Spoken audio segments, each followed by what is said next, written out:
దేవునికి స్తోత్రం. హల్లెలూయా.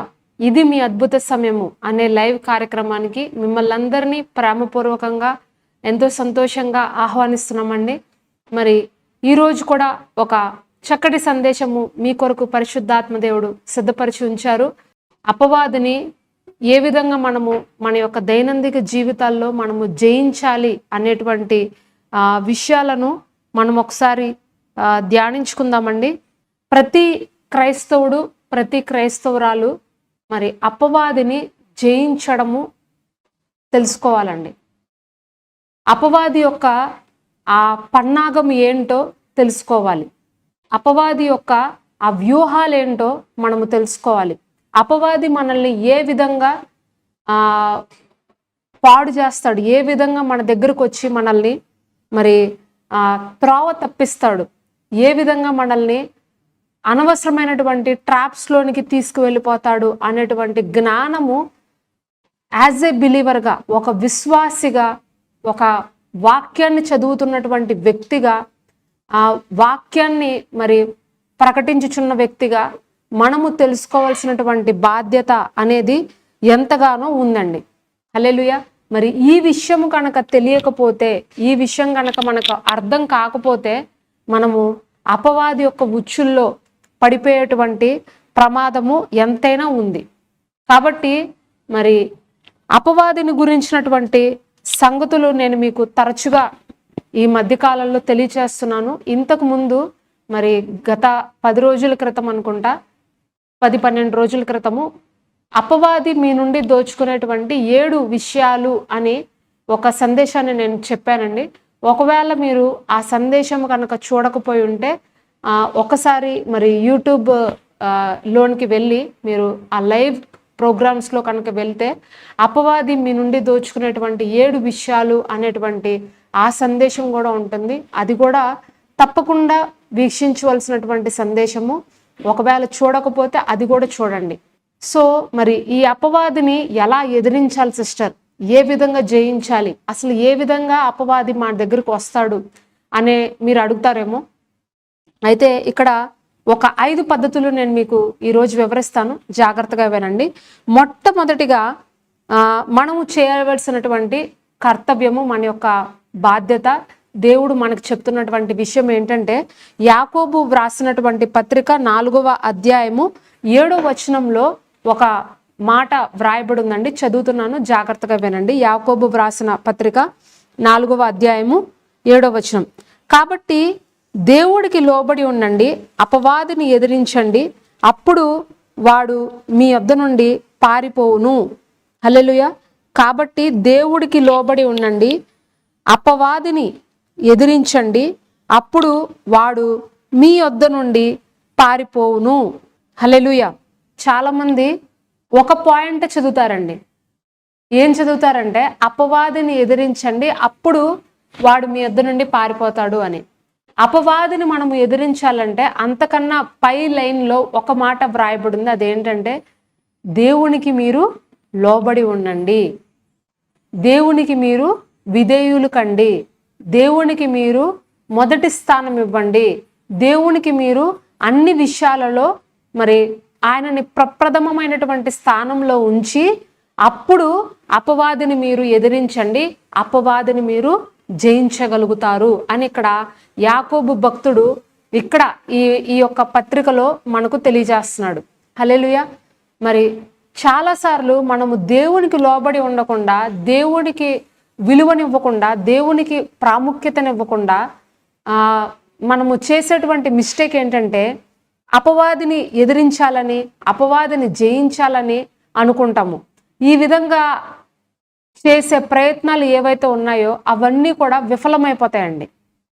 దేవునికి మనము లోబడి ఉండాలి, అన్ని విషయాలలో లోబడి ఉండాలి, ప్రతి విషయంలో లోబడి ఉండాలి.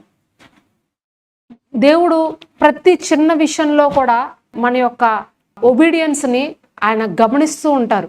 మీ కుటుంబ విషయాల్లో కావచ్చు, మీ యొక్క వ్యక్తిగత విషయాల్లో కావచ్చు, మీ ఎమోషన్స్లో కావచ్చు, మీ ఉద్యోగంలో కావచ్చు, మీ శాలరీ విషయంలో కావచ్చు, తర్వాత మీ యొక్క వ్యాపారాల్లో కావచ్చు, మీ యొక్క సేవా జీవితంలో కావచ్చు, మీ భార్య విషయంలో కావచ్చు, మీ భర్త విషయంలో కావచ్చు, మీ పిల్లల విషయంలో కావచ్చు. ఈ విధంగా ప్రతి విషయంలో, ప్రతి స్థలములో కూడా దేవాది దేవుడు ఆయనకు మీరు ఎటువంటి స్థానాన్ని ఇస్తున్నారు అనేటువంటి ఒక ఒక ప్రత్యేకంగా ప్రభువారు మనల్ని చూస్తారండి. హల్లెలూయా. మనము ఒక అపవాదిని ఎదిరించాలి అనంటే, అపవాది యొక్క పన్నాగములను మనము పసిగట్టాలి అనంటే ప్రాముఖ్యంగా మనము దేవునిలో బలవంతులుగా మారాలి. దేవునిలో బలవంతులుగా ఎవరైతే మారతారో వారే బలవంతుడైనటువంటి అపవాదిని జయించగలుగుతారు. హల్లెలూయా. ఒక బలవంతుడు మరి ఒక బలవంతుడిని జయించగలుగుతాడు అని వాక్యం రాయబడింది. ముందుగా మీరు దేవునిలో, దేవుని సన్నిధిలో మీరు మీ యొక్క బలాన్ని నింపుకుంటేనే అపవాదిని జయించగలుగుతారు. మీ నోటి మాటలలో పవిత్రత ఉండాలి, మీ కంటి చూపులో పవిత్రత ఉండాలి, మీ యొక్క ప్రవర్తనలో మరి దేవునికి లోబడినటువంటి తత్వము కనిపించాలి. మీ యొక్క విశ్వాస జీవితంలో ప్రతి దాంట్లో కూడా దేవుని యందు విశ్వాసం కలిగి ఉండడము మీరు అలవర్చుకోవాలి. మీరు వాక్యం చదివే విషయంలో క్రమశిక్షణ కలిగి ఉండాలి. మీ భర్తను మీరు ప్రేమించాలి, మీ భార్యను మీరు ప్రేమించాలి. ఒకరిని ఒకరు మరి మర్యాదపూర్వకంగా ఒకరి పట్ల ఒకరు చక్కటి అనురాగంతో, ప్రేమతో మరి మీ కుటుంబంలో మీరు ఒక మంచి ఆప్యాయతతో నడుచుకుంటున్నప్పుడే మీరు దేవునికి లోబడుతున్నవారు అని అర్థం అండి. ఎవరికి సరిగా మరి ఆ ప్రాముఖ్యతను ఇవ్వకపోయినా సరే, ఒక భర్త భార్యకి ఇవ్వకపోయినా, ఒక భార్య భర్తకు ఇవ్వకపోయినా ఆ కుటుంబంలో దేవునికి స్థానం లేనట్టే. అవునా అండి? దేవుడు ప్రభు అయిన యేసుక్రీస్తు వారు ఏం చెప్తున్నారంటే, నీ యొక్క మా భార్యను క్రీస్తు సంఘముతో, వధువు సంఘంతో పోల్చబడి ఉంది. నీ భార్యను నువ్వు ప్రేమిస్తుంటే నీ సొంత శరీరాన్ని నువ్వు ప్రేమిస్తున్నావు అని అర్థం. నీ భార్యను నువ్వు ప్రేమించట్లేదంటే నీ సొంత శరీరాన్ని నువ్వు ద్వేషిస్తున్నావు అని అర్థం. నీ భర్తని నువ్వు ప్రేమించాలి, నీ భర్తని నువ్వు గౌరవించాలి. మరి కుటుంబంలోనే మనము ఒకరి ఎడల ఒకరు అనురాగంతో, ప్రేమతో కలిగి ఉన్నప్పుడు ఆ ఇంట్లో దేవునికి స్థానం ఉన్నట్టు. ఆ ఇంట్లో మరి దేవునికి మనము విధేయులుగా ఉండి నడుచుకుంటున్నాము అని అర్థం. అప్పుడు మనము అపవాది నుండి వచ్చినటువంటి ఒక దుష్ట బాణములను, ఆ అగ్ని బాణములను మనము ఎదిరించగలిగిన శక్తి గలవారము అవుతాము. హల్లెలూయా. మనము వ్యక్తిగత విషయాల్లో జయము పొందుకోవాలి అని అంటే వ్యక్తిగతమైనటువంటి సమయాన్ని దేవునితో గడుపుతూ వ్యక్తిగత విషయాలలో మనము విజయాన్ని పొందుకుంటాం. హల్లెలూయా. వ్యక్తిగత విజయం కావాలి అని అనుకునేవారు వ్యక్తిగత సమయాన్ని దేవునితో గడుపుతూ వ్యక్తిగత విషయాలలో జయాన్ని పొందుకుంటారు. హల్లెలూయా. సో మీరు దేనిలోనైనా జయాన్ని పొందాలి అంటే ప్రాముఖ్యంగా దేవునితో సమయం గడపాలి. దేవునితో మీ యొక్క మొట్టమొదటి సమయాన్ని దేవుడితో గడపకుండా మీ ద్వారం కూడా బయటికి వెళ్ళవద్దు. మీరు దేవునితో సమయం గడపకుండా, దేవునితో మాట్లాడకుండా ఎవరితోనూ కూడా మాట్లాడద్దు. మీరు ఆ విధంగా కనుక ఒక్కరోజు మీరు ఉన్నా సరే, ఆ విధంగా మీరు ఒక్కరోజు ఆ దేవునితో మాట్లాడకుండా కనుక ఎవరితోనైనా మాట్లాడితే కనుక ఆ రోజు చాలా భయానకంగా ఉంటుందండి. అపవాది అనేక విధాలుగా మన ఎడల పొంచి ఉన్నాడు. ఏ విధంగా ఈ వ్యక్తిని నాశనం చెయ్యాలా, ఏ విధంగా ఈ వ్యక్తి యొక్క సంఘాన్ని నేను పాడు చేయాలా, ఏ విధంగా ఈ వ్యక్తి యొక్క సేవను నేను పాడు చేయాలా, ఈ వ్యక్తి యొక్క ఆరోగ్యాన్ని నేను పాడు చేయాలా, ఇతని యొక్క మనశ్శాంతిని నేను పాడు చేయాలా, ఇతనిలో ఉన్నటువంటి సమాధానాన్ని నేను తీసేయాలా అని అపవాది అనేక రీతులుగా పొంచి ఉన్నాడంట. కాబట్టి ప్రియమైన సోదరి సోదరులారా, అపవాదిని మనము జయించాలి అని అంటే, అపవాదిని మనము ఎదిరించాలి అని అంటే మొట్టమొదటి పద్ధతి దేవునికి లోబడాల్సిందే. దేవుడికి లోబడకుండా, దేవుడికి విధేయులుగా ఉండకుండా మనము దేనిని కూడా జయించలేము. పరిశుద్ధాత్మ దేవుడు మనకు సహాయం చేస్తారు.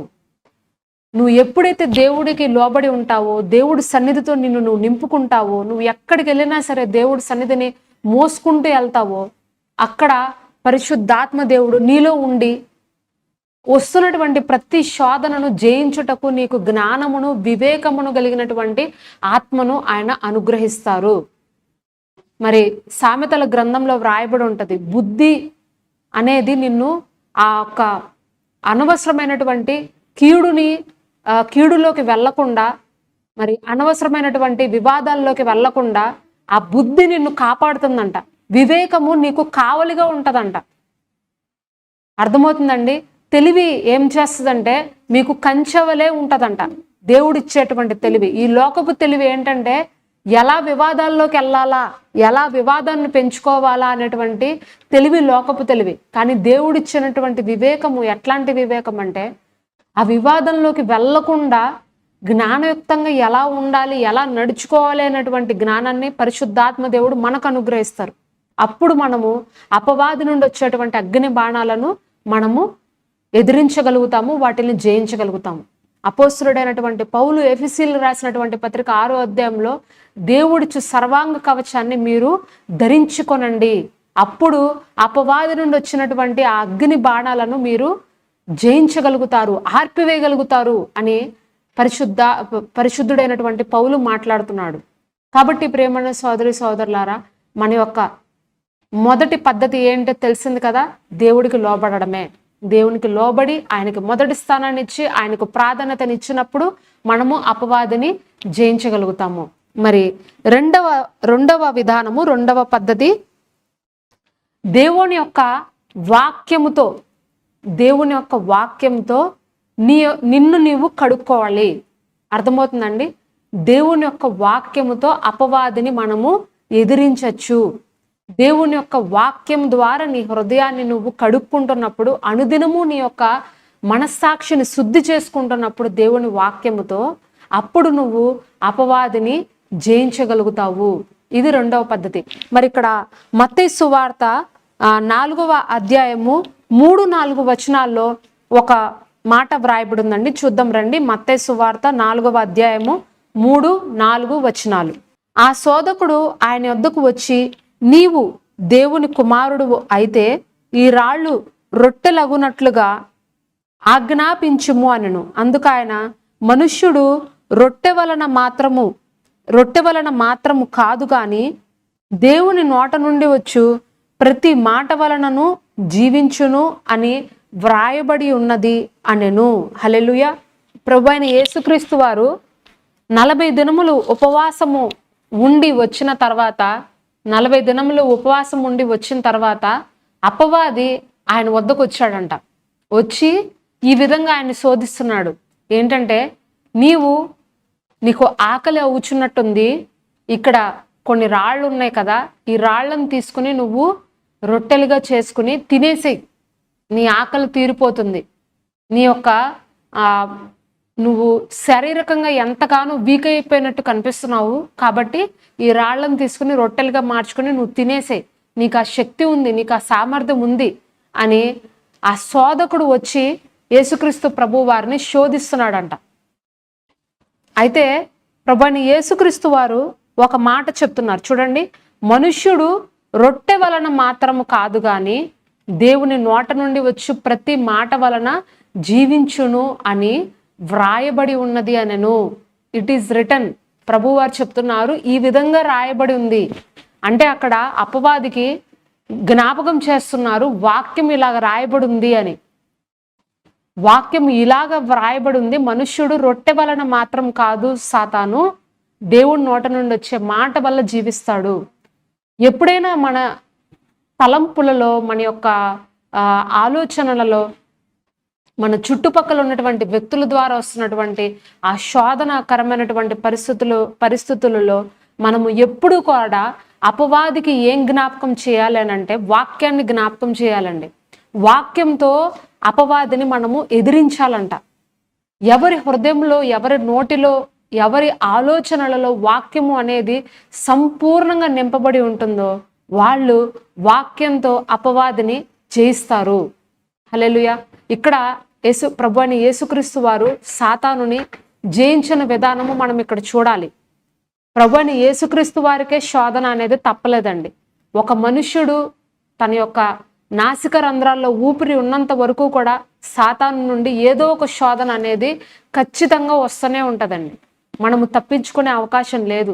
ఏదో ఒక రీతిగా మనము ఎటు వెళ్ళినా సరే ఒక సవాలుకరమైనటువంటి జీవితాన్ని మనం ఎదుర్కోవాల్సి వస్తుంది. కానీ నీవు ఎప్పుడైతే సర్వాంగ కవచాన్ని ధరించుకుంటావో, ఎప్పుడైతే దేవుని యొక్క ఆత్మతో, పరిశుద్ధాత్మ దేవునితో నువ్వు నింపుకుంటావో, అప్పుడు నువ్వు అపవాది యొక్క తంత్రములను ఎరిగి వాడిని నువ్వు ఎదిరించగలుగుతావు. అయితే ప్రభువు వారు ఇక్కడ చెప్తున్నారు, నువ్వు ఆత్మ అనే వాక్య ఖడ్గాన్ని నువ్వు ధరించాలి. ఎఫెసీయులకు రాసిన పత్రికలో మరి పౌలు భక్తుడు ఈ యొక్క మాటను కూడా చెప్తాడండి. నువ్వు వాక్యం అనే ఖడ్గాన్ని నువ్వు ధరించుకోవాలి. అది ఆ వాక్యం అనే ఖడ్గము రెండంచుల ఖడ్గము. చదువుతున్న నీకు, వింటున్న వారికి అది ఇద్దరికి పనిచేస్తుంది. ఒకరోజు రాత్రి మరి నేను పడుకున్న తర్వాత అండి, ఒక నల్లటి ఆకారంలో ఒక దురాత్మ నా వద్దకు వచ్చింది. అయితే మరి నేను మంచి నిద్రలో ఉన్నాను. ఆ సమయంలో ఆ దురాత్మ వచ్చినప్పుడు అది ఏం చేస్తుందంటే నాకు ఊపిరి ఆడనివ్వకుండా చేస్తుంది. మరి నేను ఆ ఊపిరి ఆడకుండా నాకు చాలా ఇబ్బందికరంగా మారింది కొంతసేపటికి. మరి నేను ఇంకా ఉలిక్కిపడి పైకి లేచాను. పైకి లేచిన వెంటనే నాకు అర్థమైంది ఇది ఒక దురాత్మ ప్రభావము అని. వెంటనే నేను కూర్చుని నేను నిలవబడి, నీకు నా శరీరము పైన ఎలాంటి అధికారము లేదు, నీకు నా గృహములో ఎలాంటి స్థానము లేదు, నజరేడైన యేసు నామములో ఇక్కడ నుండి బయటికి పో అని చెప్పి గట్టిగా దాన్ని గద్దించానండి. ఆ మాట చెప్పి నేను గద్దించిన వెంటనే మరి ఆ ఒక దురాత్మ ఒక్క సెకండ్లో మరి నా ముందు నుంచి మాయమైపోయినట్టుగా నాకు అనిపించింది. అప్పుడు నేను వెంటనే నాకు అర్థమైపోతుంది అది లేదు, ఇక్కడ నుండి పోయింది అనే విషయము నేను గ్రహించగలుగుతున్నాను. నాకు ఆ సెన్స్ తెలుస్తుంది.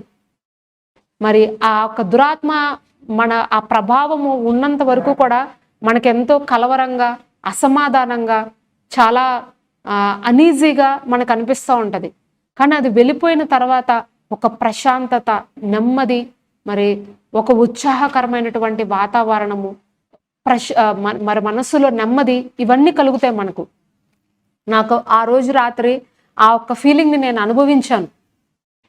మరి అప్పుడు నాకు అర్థమైంది వాక్యంలో ఇంత శక్తి ఉందా, వాక్యంలో ఇంత గొప్ప అధికారం ఉందా. ఒక్క మాట చెప్పంగానే అపవాది దెబ్బకు పరిగెత్తిందండి ఇంట్లోంచి. అందుకనే ప్రభు అయిన యేసుక్రీస్తు వారు తన శిష్యులతో చెప్తారు, సర్పముల పైన, తేళ్ల పైన నేను మీకు సర్వాధికారాన్ని ఇస్తున్నాను. నాకు పరలోకమందు, భూమి యందు కూడా అధికారము ఇవ్వబడి ఉన్నది. ఆ అధికారాన్ని నేను మీకు ఇప్పుడు అనుగ్రహిస్తున్నాను అని తన శిష్యులతో చెప్తారు. ఇప్పుడు అదే అధికారాన్ని ప్రభువారు మనకు కూడా అనుగ్రహించారండి. ఎవరైతే ప్రభు అయిన యేసుక్రీస్తు వారి యొక్క నామమును ధరించుకుంటారో, ఆయన నామములో ఉన్నటువంటి శక్తిని పొందుకుంటారో, ఆయన నామంలో ఉన్నటువంటి ఆ విజయాన్ని వాళ్ళు అనుభవిస్తారో, దేవుని రక్తంలో ఉన్నటువంటి శక్తిని ఎవరైతే తెలుసుకుంటారో, ఆయన ఏమై ఉన్నాడో, ఆయనలో నువ్వేమై ఉన్నావో, క్రీస్తులో నీ స్థానం ఏంటో నువ్వు గ్రహించినప్పుడు ఆ అధికారం యొక్క తాళపు చెవులు నీకు కూడా ప్రభువైన యేసుక్రీస్తు వారు అనుగ్రహిస్తారు. మరి పేతురుకి ప్రభువైన యేసుక్రీస్తు వారు తాళపు చెవులు ఇచ్చారు. నువ్వు ఎక్కడ ఏది బంధిస్తే అది బంధించబడుతుంది, నువ్వు ఏది విప్పితే అది విప్పబడుతుంది అని పేతురుకి చెప్తారు.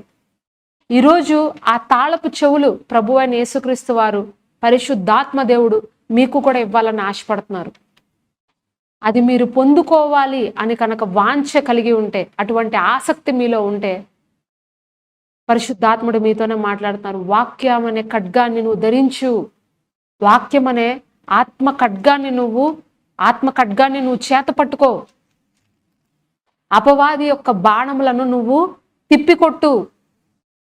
నీ తలంపులలో, నీ యొక్క ఆలోచనలలో మరి వ్యభిచరించు, మరి చెడ్డ సినిమాలు నువ్వు చూడు, మరి ఆ సిగరెట్ తాగు, ఫ్రెండ్స్తో కలిసి మరి నువ్వు సరదాగా అటు ఇటు వెళ్ళిపో, అది చూడు ఇది చూడు అని చెప్పి మనకి ఈ లోకము ద్వారా వస్తున్నటువంటి ఆ ఇచ్చలు, ఆ లస్ట్ఫుల్ థాట్స్ అంటారు కదండి, అపవిత్రమైనటువంటి ఆలోచనలు, తలంపులు మనకు వస్తూ ఉంటాయి. అపవాది తీసుకొస్తాడు. ప్రతి ఆలోచనను కూడా చెరపట్టి ప్రభువైన యేసుక్రీస్తు వారి యొక్క పాదముల దగ్గరకు మనము తీసుకురావాలంట. పౌలు భక్తుడు చెప్తున్నాడు, ప్రతి ఆలోచన నువ్వు చెరపట్టాలి, తీసుకొచ్చి దేవుని పాదాల దగ్గర నువ్వు దాన్ని పెట్టినప్పుడు అపవాది నీకు దూరం అయిపోతాడు, నీ నుండి వాడు పారిపోతాడు, వాడిని నువ్వు జయించగలుగుతావు. ఒక్క ఆలోచన వచ్చినప్పుడే నువ్వు దాన్ని పట్టుకో, ఆ వాక్యాన్ని నువ్వు నింపుకొని ఇట్ ఈజ్ రిటన్ అని చెప్పాలి. మీరు దేవుడు వాక్యం ఇలాగ రాయబడింది అని మీరు చెప్పాలి. ఒక చెయ్యని తప్పుకు మీకు ఒక నింద వస్తున్నప్పుడు, ఒక అవమానం వస్తున్నప్పుడు మీలో కనుక వాక్యము నింపబడి ఉంటే ఆ వాక్యము మీతో మాట్లాడుతుంది. ప్రభు వాక్యము ఇలాగ చెప్తున్నారు కదా బైబిల్లో, మరి ఇటువంటి సమయాల్లో నువ్వు మౌనంగా ఉండాలని, ఇటువంటి సమయాల్లో నువ్వు మరి సమాధానంగా ఉండాలి అని మరి దేవుని వాక్యం సెలవిస్తుంది కదా. మరి మనుషుల యొక్క నోటి మాటల వల్ల కలుగు నొప్పి తగలకుండా నిన్ను ఆయన చాటు చేస్తాడు అని. మరి అనారోగ్యం వచ్చినప్పుడు ప్రభు వాక్యము, పరిశుద్ధాత్మ దేవుడు మీకు ఇలా జ్ఞాపకం చేస్తాడు. ఆయన రక్తధారల ద్వారా నీకు స్వస్థత ఉన్నది అని దేవుని వాక్యం సెలవిస్తుంది కదా. నువ్వు మర్చిపోయావా అని పరిశుద్ధాత్మ దేవుడు నీకు జ్ఞాపకం చేస్తాడు. మీరు ఏ పరిస్థితుల్లో వెళ్తున్నా సరే అండి, దేవుని వాక్యము కనుక మీ హృదయంలో నింపబడుతుంటే మీలో ఉన్నటువంటి పరిశుద్ధాత్మ దేవుడు మీకు ఎప్పటికప్పుడు జ్ఞాపకం చేసి మిమ్మల్ని ఆదరిస్తాడు. అపవాది యొక్క అగ్ని బాణాలను జయించుటకు కావలసినటువంటి ఆ జ్ఞానాన్ని, ఆ వివేచనను, ఆ తెలివిని మీకు ఆయన అనుగ్రహిస్తాడు. హల్లెలూయా. మరి ఈరోజు ఆయన వాక్యము ద్వారా మీరు అపవాది యొక్క అగ్ని బాణములను జయించుదురుగాక. ఆమేన్. మరి మూడవ పద్ధతిని మనము తెలుసుకుందామండి. యుద్ధములను ప్రేమతో జయించాలి. ఇది చాలా కష్టమైన పద్ధతి అండి. ఇది ఈ విషయంలో చాలా మంది మరి ఓడిపోయిన పరిస్థితులు నేను చూశాను. ఇక్కడ దీనిలోకి వెళ్ళే ముందుగా మనము అసలు వాక్యం చూద్దాము. రోమీలకు రాసినటువంటి పత్రిక 12వ అధ్యాయము 21వ వచనం అండి. రోమీలకు రాసినటువంటి పత్రిక 12వ అధ్యాయము 21వ వచనం. కీడు వలన జయింపబడక మేలు చేత కీడును జయించుము. కీడు వలన జయింపబడక మేలు చేత కీడును జయించుము. చూడండి, ఈరోజు చాలా పోరాటాలు మనకు మన యొక్క సొంత గృహాల్లో నుండే వస్తాయండి. మన ఇంట్లో ఉన్నటువంటి వ్యక్తుల దగ్గర నుండి, రక్త సంబంధికుల దగ్గర నుంచో, లేకపోతే పిల్లల దగ్గర నుంచో, భర్త దగ్గర నుండో, భార్య దగ్గర నుండో, ఈ విధంగా మన యొక్క సొంత ఆప్తుల దగ్గర నుండే ఆల్మోస్ట్ మనకి పోరాటాలు అనేవి కలుగుతూ ఉంటాయి ఇంట్లో నుండే. చాలా మంది మరి ఈ విషయాలలో మరి ఆ ఒక్క కీడును జయించలేక, ఆ మాటలను తట్టుకోలేక, వారి దగ్గర నుండి వస్తున్నటువంటి ఆ మాటలను మరి వాళ్ళు సహించలేక, భరించలేక అనవసరమైనటువంటి మాటల యుద్ధము అనేది జరిగిపోతూ ఉంటుంది. మాటలతోనే మరి యుద్ధము, మాటలతోనే పోరాటము, మాటలతోనే ఒకరినొకరు మరి అసహ్యంగా మాట్లాడుకుంటూ, ఒకరిని గురించి ఒకరు హేళన చేసుకుంటూ, ఒకరి గురించి ఒకరు మరి విలువ లేకుండా మాట్లాడుకుంటూ ఆ కుటుంబాల్లో యుద్ధాలు అనేవి జరుగుతాయి. అయితే ఇక్కడ అపోస్తులుడైనటువంటి పౌలు చెప్తున్నాడు, కీడు చేత కాదు, నువ్వు మేలు చేత కీడును జయించు. సత్యమైతే మనుషులందరితో నువ్వు సమాధానంగా ఉండు. మరి అనేక పరిస్థితుల్లో సమాధానంగా ఉండడము, మౌనంగా ఉండడము, ప్రేమ కలిగి ఉండడము, తిట్టిన వాళ్ళనే తిరిగి మళ్ళా ప్రేమించడము, దూషించిన వాళ్ళనే తిరిగి మరలా ప్రేమించడము, శత్రువుకి కూడా మరి క్షమించడము, వాళ్ళకి క్షమాపణ ఇవ్వడము అనేది చాలా కష్టమైనదండి. చాలా కష్టమైనది. నన్ను అడుగుతారు చాలామంది, నాకు తెలిసి ఈ వ్యక్తి నా కళ్ళు ఎదురకుండానే నా భూమిని తీసుకుంటున్నాడండి, నాకు తెలిసి నా ఆస్తిని కబ్జా చేస్తున్నారండి, నా ఆస్తిని లాక్కుంటున్నారండి, నన్ను మోసం చేస్తున్నారండి, నాకు అన్యాయం జరుగుతుందని నాకు తెలుసు, నాకు తెలియకపోతే నేను మౌనంగా ఉంటాను, నాకు తెలుస్తుంది అన్యాయం జరుగుతుందని, అయినా నేను ఎలా మౌనంగా ఉండాలి? అయినా నేను ఎలా సహించాలి, అయినా నేను ఎలా తట్టుకోవాలి, అయినా నేను ఎలా భరించాలి ఇవన్నీ అని కొంతమంది అడుగుతారండి. వాళ్ళ వాళ్ళ విషయంలో ఏం చేయమంటారు మమ్మల్ని, వాళ్ళ విషయంలో ఎలాంటి ప్రవర్తన మేము కలిగి ఉండాలి, ఎన్నిసార్లు వాళ్ళతో మరి మేము గొడవ పడినా, యుద్ధం చేసినా, ఏం చేసినా సరే మాకు రావాల్సింది, మాకు చెందవలసింది వాళ్ళు ఇవ్వట్లేదు, వాళ్ళ నుంచి మేము మా ఆస్తిని సంపాదించుకోలేకపోతున్నాం, మాకు రావాల్సింది మేము తీసుకోలేకపోతున్నాం అని చెప్తుంటారు. చూడండి ప్రియమైన సోదరి సోదరులారా, మీరు గొడవ పడడం వల్ల, మీరు యుద్ధాలు చేయటం వల్ల, లేకపోతే మీరు అది చేయటం వల్ల, ఇది చేయటం వల్ల మీకు రావాల్సింది మీరు ఎప్పటికీ తీసుకోలేరండి. దేవుని ఎడల మనము నమ్మకం కలిగి ఉండాలి, దేవుని యందు మనము విశ్వాసం కలిగి ఉండాలి. ఆయనను ప్రేమించే వారికి ఆయన ఎప్పుడు కొదువు చేయడండి. దేవుని యందు భయభక్తులు కలిగిన వారికి ఏ మేలు కొదువే ఉండదంట. హల్లెలూయా. ఆయన సింహపు పిల్లలైనా బహుశా ఆకలిగొని ఉంటాయేమో, కానీ నన్ను నమ్మిన వారికి ఏ మేలును కొదువై ఉండదు. ఆయన గుప్పిలి విప్పగా ప్రతి జీవి కోరికను తృప్తిపరిచేలాగా చేస్తున్నాడంట. ఆయన మీద ఆశ పెట్టుకున్న వారికి, ఆయన మీద నిరీక్షణ పెట్టుకున్న వారిని ఆయన ఎలాగ విడిచిపడతాడండి? ఆయన ఎలాగా కరువులోకి వెళ్ళిపోయేలాగా, అన్యాయం అయిపోయేలాగా, మరి నిన్ను ఒకళ్ళు దూషించారు, నిన్ను ఒకళ్ళు విలువ లేకుండా చేశారు అని అంటే అది వారి దగ్గర బహుశా నీకు విలువ లేదేమో, వారి దగ్గర బహుశా నీకు అన్యాయం జరుగుతుందేమో, కానీ దేవుడి దగ్గర నీకు విలువ లేదు అని కాదు కదా. దేవుడు నిన్ను ఎంతో ప్రేమిస్తున్నాడు, ఆయన నీకు ఎంతో ప్రేమనిస్తున్నాడు. ఆయన దృష్టిలో నువ్వు ఎంతో ఘనమైన దానివి, నువ్వు ఎంతో ఘనమైన వాడవు. అయితే ప్రభువైన యేసుక్రీస్తు వారు ఈరోజు మీతో చెప్తున్నారు, అటువంటి వ్యక్తుల దగ్గర, అటువంటి వారి దగ్గర, అటువంటి వాగ్వాదాల దగ్గర కీడుతో కాదు మేలుతో నువ్వు జయించు అలాంటివి అని అంటున్నారు. కొన్ని సందర్భాల్లో మౌనంగా ఉండాల్సి వస్తుందండి, మౌనంగా ఉండండి. కొన్ని సందర్భాల్లో తప్పు చేయకపోయినా సరే మరి మనము భరించాల్సి వస్తుంది. యెషయా గ్రంథం 53వ అధ్యాయంలో మరి ప్రభువైన యేసుక్రీస్తు వారి గురించి యెషయా ప్రవక్త రాస్తాడు, ఆయనను నలగొట్టట నాకు ఇష్టమయ్యింది. ఏంటండి, ఆయన మరి గొర్రె పిల్ల వలె బొచ్చు కత్తిరిస్తున్నప్పుడు మౌనంగా ఉన్నాడంట. ఈరోజు పొద్దున్నే ఆ మాట చదివానండి నేను. ఆ మాట నా తలలోకి అట్లా వెళ్ళిపోయింది, నాకు హృదయంలోకి అలాగే వెళ్ళిపోయింది.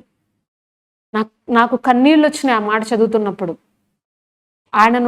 ఆయనను మరి సిలువలో వేసి మరి ఆయనను శిక్షకు అప్పగిస్తున్నప్పుడు అంట, ఆయన గొర్రె పిల్ల వలె మౌనంగా, వదకు తేబడిన గొర్రె పిల్ల వలె ఆయన మౌనంగా ఉన్నాడంటండి.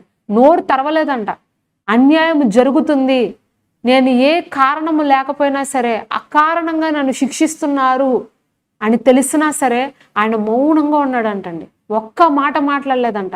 ఎందుకు అంటే సకల మానవాళి యొక్క రక్షణ కొరకంట, నా పాపములను క్షమించుట కొరకంట, నీవు నేను సంతోషంగా ఈ లోకంలో ఆ నిత్య స్వాస్థ్యాన్ని అనుభవించుట కొరకంట.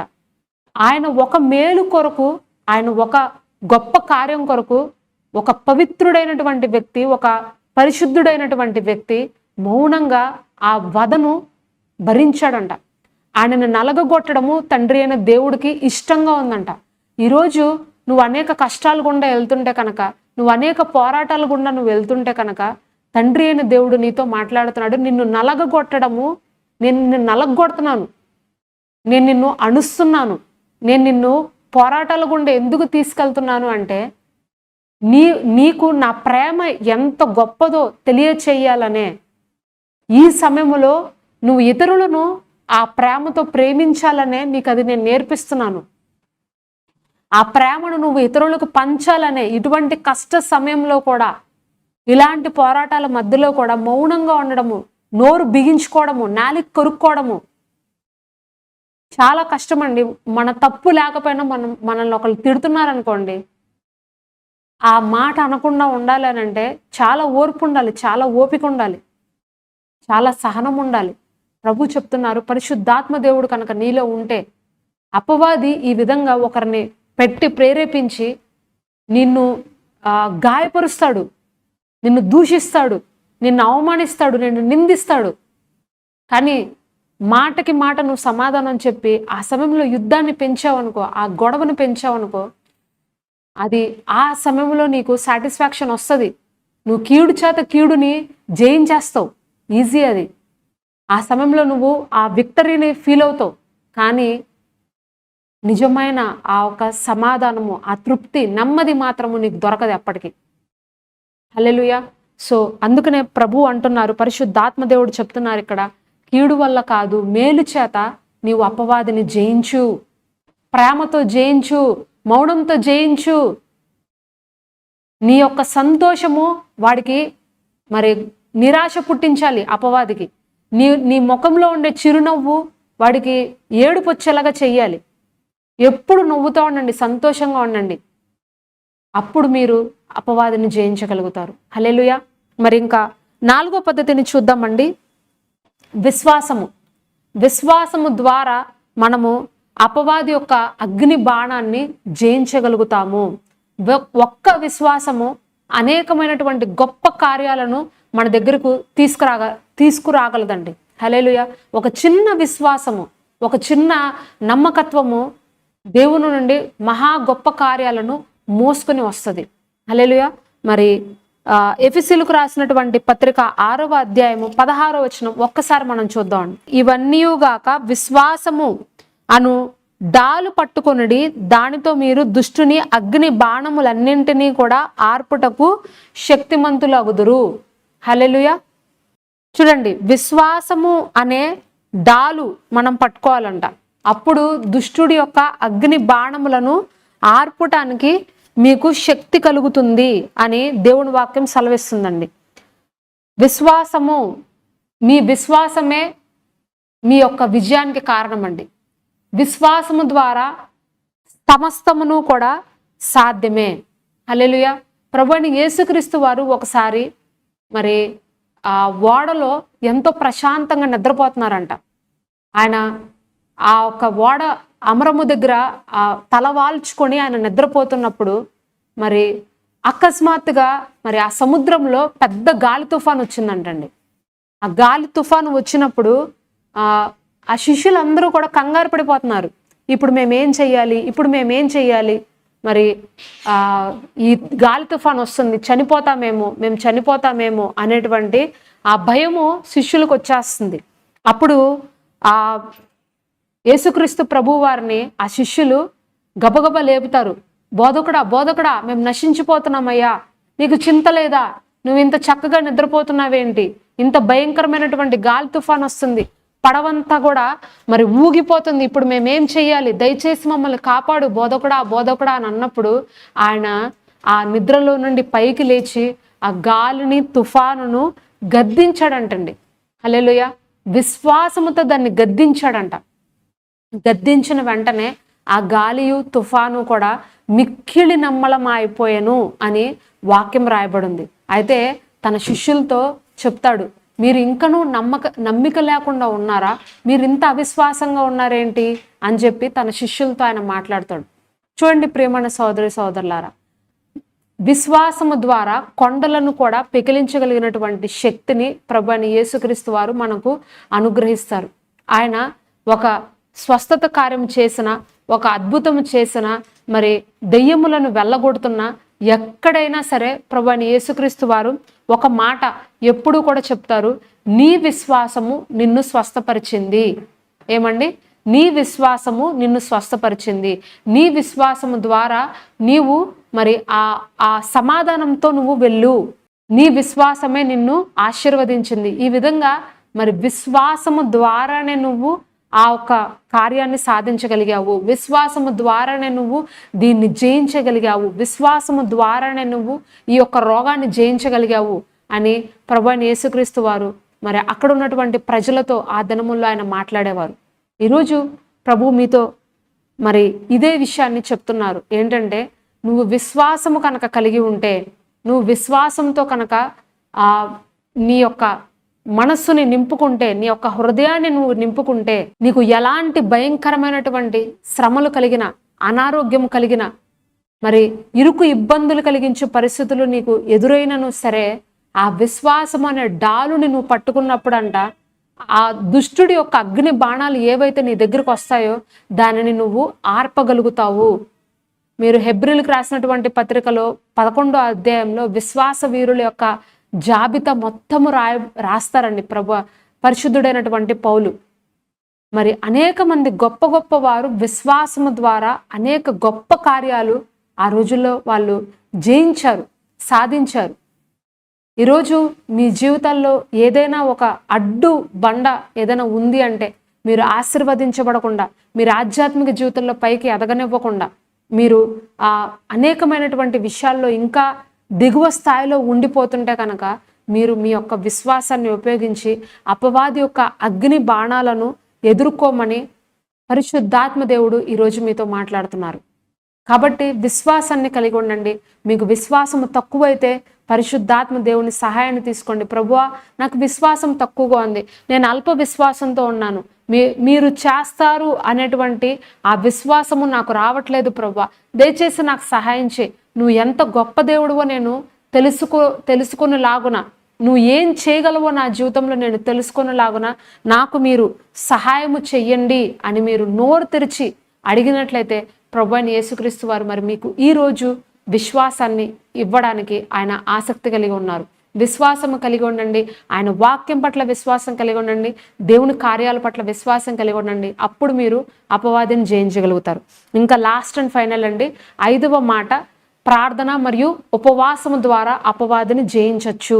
మార్కు సువార్త 9వ అధ్యాయము 28-29 వచనాలండి. ఆయన ఇంటిలోనికి వెళ్ళిన తర్వాత ఆయన శిష్యులు మేమెందుకు ఆ దెయ్యమును వెళ్ళగొట్టలేకపోతామని ఏకాంతమున ఆయన అడిగిరి. అందుకు ఆయన ప్రార్థన వలననే, మరి పైన నెంబర్ 2 వేసింది కదండి, కింద ఫుట్ నోట్లో రాయబడింది ఉపవాసము వలననే, ప్రార్థన మరియు ఉపవాసము వలననే గాని మరి దేని వలనైనను ఈ విధమైనవి వదిలిపోవుట అసాధ్యము అని వారితో చెప్పెను. హల్లెలూయా. ప్రార్థన మరియు ఉపవాసము ద్వారా మాత్రమే ఇలాంటివి వదిలిపోవట అసాధ్యము అని వారితో చెప్పాను. చూడండి, మీ జీవితంలో మీరు ఎక్కడైనా ఏదైనా విషయంలో మీరు జయించలేకపోతుంటే కనుక, మీ వ్యసనములు కావచ్చు, మీ యొక్క బంధకాలు కావచ్చు, లేదా మీ యొక్క భవిష్యత్తులో మీరు ఏదైనా ఒక గోల్ రీచ్ అవ్వాలంటే అది రీచ్ అవ్వలేకపోతున్నారేమో, మరి ఏదైనా ఒక బలహీనత మిమ్మల్ని అనేక సంవత్సరాలుగా పట్టి పీడిస్తుందేమో, లేదా దుష్ట శక్తుల ద్వారా మీరు పీడించబడుతున్నారేమో, చీకటి శక్తుల ద్వారా మీరు పీడించబడుతున్నారేమో, మరణాంతకరమైనటువంటి రోగము వచ్చి మీరు పీడించబడుతున్నారేమో. అయితే వీటన్నింటికీ కూడా సొల్యూషన్, ఒకే ఒక్క జవాబు, ఒక బ్రేక్ త్రూ ఇచ్చేటువంటి జవాబు ఏదైనా ఉంది అంటే అది ఉపవాసము మరియు ప్రార్థన. ఉపవాస ప్రార్థన. హల్లెలూయా. సో మరి ఏదైనా విషయంలో మీరు ఈరోజు జయించలేకపోతున్నానండి, ఈ విషయము నా జీవితంలో ఒక గడ్డు సమస్యగా ఉండిపోయిందండి, అపవాది నన్ను ఇక్కడే ఉంచేశాడండి, నేను ఇంకా పైకి ఎక్కలేకపోతున్నాను, నేను ముందుకు సాగలేకపోతున్నాను అనే కనుక మీకు ఆ ప్రశ్న మీలో ఉండిపోతే మీరు చేయవలసినది ఒకే ఒక పని ఏదైనా ఉంది అంటే ఉపవాస ప్రార్థనేనండి. దీనికి మించినటువంటి ఒక స్పష్టమైన సమాధానము ఇంకా మరి ఏదీ లేదు. అపవాదిని జయించగలిగినటువంటి ఏకైక సాధనం ఉపవాసం. ప్రభువైన యేసుక్రీస్తు వారు 40 దినములు ఉపవాసము ఎందుకు ఉన్నారు అని అంటే అపవాదిని జయించడానికి, ఆత్మలో బలపడడానికి, ఆత్మలో ఆయన ఎదగడానికి, పరిశుద్ధాత్మ యొక్క అభిషేకాన్ని పొందుకోవడానికి, పరిశుద్ధాత్మ యొక్క సహాయంతో అనేకమైనటువంటి గొప్ప కార్యాలను చేయడానికి. మరి మీరు పరిశుద్ధాత్మ యొక్క సహవాసం పొందుకోవాలంటే, ఆయన అభిషేకం పొందుకోవాలంటే, అపవాదిని జయించాలి అని అంటే ఉపవాసము ద్వారా, దేవునితో సమయం గడపడం ద్వారా, దేవునిలో మీరు నడవడం ద్వారా, ఒక వ్రత దీక్షలాగా మరి ఉపవాసాన్ని మీరు చాటించడం ద్వారా మీరు అపవాదిని జయించగలుగుతారు. మీరు ఒక తీర్మానం తీసుకోండి. ఏదైనా విషయంలో మీకు జయము పొందుకోవాలంటే, ఒక ఆశీర్వాదం పొందుకోవాలంటే ఒక తీర్మానం చేయండి. ప్రభువా, నేను ఒక 2 రోజులు 3 రోజులు నేను ఉపవాసం ఉంటానయ్యా, నాకు సహాయం చేయండి, నేను ఈ గడ్డు సమస్య నుంచి ఎలాగైనా బయటపడాలి అని మీరు ఒక సమర్పణతో, ఒక త్యాగంతో కనుక ఈరోజు ఒక తీర్మానం చేసుకున్నట్లయితే ఖచ్చితంగా ప్రభు చెప్తున్నారు, మీరు ఆ సమస్యను జయించగలుగుతారు. దీని ద్వారా వదలకుండా ఉండేది మరి ఏది లేదు. దీని ద్వారా అసాధ్యమైందంటూ ఏదీ లేదు. ఏదైనా సాధ్యమే ఉపవాసము ప్రార్థన వలన. హల్లెలూయా. కాబట్టి ప్రియమైన సోదరి సోదరులారా, అపవాదిని చూసి జడియకండి, అపవాదిని చూసి భయపడిపోకండి. కానీ అపవాదిని జయించినటువంటి గొప్ప దేవుడు మన ప్రభువైన యేసుక్రీస్తు వారు. ఆయన మనలో ఉన్నాడు, ఆయన మనతో ఉన్నాడు, ఆయన నామము మనకుంది. ఆయన నామము ఒక బ్యాడ్జ్ లాంటిది మనకి. ఆ బ్యాడ్జ్ని మనం ధరించినప్పుడు, ఆ కవచాన్ని మనం ధరించినప్పుడు అపవాది శక్తులు ఏది కూడా మన పైన అటాక్ చేయవు. కాబట్టి దేవుని నామాన్ని ఎక్కువగా స్మరించండి, జపించండి, కృతజ్ఞతాస్తుతులు చెప్పండి. తద్వారా మీరు ప్రతి విధమైనటువంటి అగ్ని బాణాలను ఆర్పివేయగలిగినటువంటి శక్తిమంతులుగా మీరు మారతారు. హల్లెలూయా. మరి ఈ వాక్యము మీకు ఆశీర్వాదకరంగా ఉందని నేను నమ్ముచున్నాను. మరి ఈ 5 పాయింట్లు మరొక్కసారి నేను మీతో చెప్తానండి. మొట్టమొదటిగా దేవుడికి లోబడి ఉండాలి. మరి రెండవదిగా దేవుడి వాక్యంతో మీ హృదయాన్ని నింపుకోవాలి.